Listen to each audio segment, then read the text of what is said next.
युवा पुस्ता, त्यो पनि जेन्जी उमेर समूहका युवाहरूले गरेको आन्दोलनको आदिले ओली सरकार ढलेपछि हामीलाई एउटा अभिभावकीय अन्तरिम सरकारको वादा गरेको थियो, जसले देशलाई स्थिर बनाओस् र विश्वास फिर्ता ल्याओस्। त्यसपछि सुशीला कार्कीको नेतृत्वमा अन्तरिम सरकार गठन भयो र हामीले त्यस क्याबिनेटमा सम्मानित व्यक्तिहरूलाई देख्न पाएका थियौँ।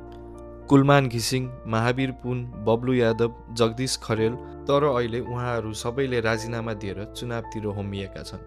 कोही स्वतन्त्र उठेका छन्, कोही आफै पार्टी खोलेर चुनावमा होमिएका छन् भने कोही भने पुरानै निलो क्रान्ति भन्दै पार्टीतिर चुनाव प्रचारको लागि अघि बढिरहेका छन्। यो अन्तरिम सरकार निष्पक्ष हुनुपर्ने थियो, तर यही क्याबिनेटमा भएका मन्त्रीहरू अहिले राजीनामा दिएर जेन्जी पुस्ताको रगत र बलिदानलाई वास्ता नगरी चुनावमा हुम्बिएर कुर्सीको दौडमा दौडिन थालेका छन्।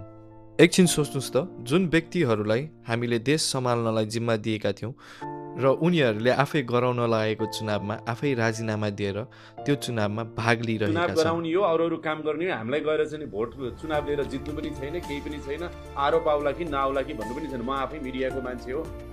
यो शासन होइन, यो तपाईँ हाम्रै ट्याक्सबाट चलाइएको चुनावी नाटक हो। र हामी सबैको मनमा आएको एउटा प्रश्न, जब उनीहरू कुर्सीको लागि तछाड मछाड गर्दैछन्, देश कसले चलाउँदैछ त? कर्मचारी तन्त्रले कि स्वार्थी समूहले कि विदेशी शक्तिले? अहिले देशमा कन्स्टिट्युसनल क्राइसिस खडा भएको छ र जनतालाई रित्तो सरकार छोडिएको छ।